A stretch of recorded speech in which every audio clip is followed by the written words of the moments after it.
एक ऐसी दुनिया की कल्पना कीजिए जो हमारी दुनिया से बहुत अलग है। हवा बर्फीली है, ठंड हड्डियों तक चुभ रही है। विशाल बर्फ की चादरें, अकल्पनीय आकार के ग्लेशियर पूरे भूमि पर फैले हुए हैं। वे पहाड़ों को काटते हैं और घाटियों को दबा देते हैं, जिससे लगातार ठंड से बना एक परिदृश्य निकलता है। सूरज आकाश में एक हल्का सा गोला, बहुत कम गर्मी देता है। हिमयुग की चपेट में पृथ्वी ऐसी ही थी। हजारों सालों तक चले इस काल में वैश्विक तापमान में भारी गिरावट देखी गई। ध्रुवीय बर्फ की टोपियां फैल गईं, अपनी सामान्य सीमाओं से बहुत आगे तक पहुंच गईं। इन जमे हुए रेगिस्तानों ने सूर्य के प्रकाश को वापस अंतरिक्ष में परावर्तित कर दिया, जिससे ठंड और बढ़ गई। कभी जीवन से भरपूर पृथ्वी को एक विकट चुनौती का सामना करना पड़ा। बढ़ती बर्फ ने जीवन के एक बड़े पलायन को मजबूर किया। जानवरों और इंसानों को उनके घरों से खदेड़ दिया गया। गर्मी और भोजन की तलाश में दक्षिण की ओर प्रवास किया गया। संसाधनों पर दबाव बहुत ज्यादा था।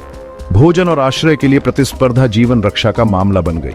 विशाल मैमथ जैसे शाकाहारी जीव पीछे हटती हुई वनस्पति रेखाओं का अनुसरण करते थे।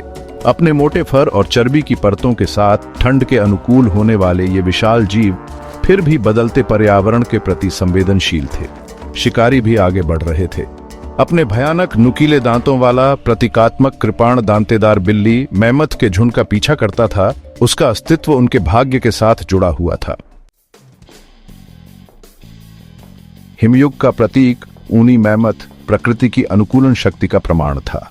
इसके मोटे कोट, घने अंदरूनी फर और छोटे कानों ने कठोर जलवायु में गर्मी के नुकसान को कम किया। उन्होंने कठोर सर्दियों में भोजन प्रदान करते हुए दबी हुई वनस्पतियों को खोदने के लिए अपने विशाल दांतों का इस्तेमाल किया। उतनी ही प्रभावशाली कृपाण दांतेदार बिल्ली थी, एक शिकारी जो अपने समय के लिए पूरी तरह से तैयार थी। इसकी सबसे खास विशेषता लंबे कैनाइन दांत, दुर्जेय हथियार थे। ये बिल्लियां अपने शक्तिशाली अंगों का उपयोग शिकार को जमीन पर पटकने के लिए करती थीं और अपने कृपाण जैसे नुकीले दांतों से घातक काट लेती थीं। उन्हीं चुनौतियों का सामना करने वाले शुरुआती इंसान उल्लेखनीय रूप से लचीले साबित हुए। उन्होंने गुफाओं में शरण ली, गर्मी, रोशनी और खाना पकाने के लिए आग का इस्तेमाल किया। ये आश्रय, जो अक्सर जटिल गुफा चित्रों से सजे होते हैं, उनके जीवन की एक झलक पेश करते हैं।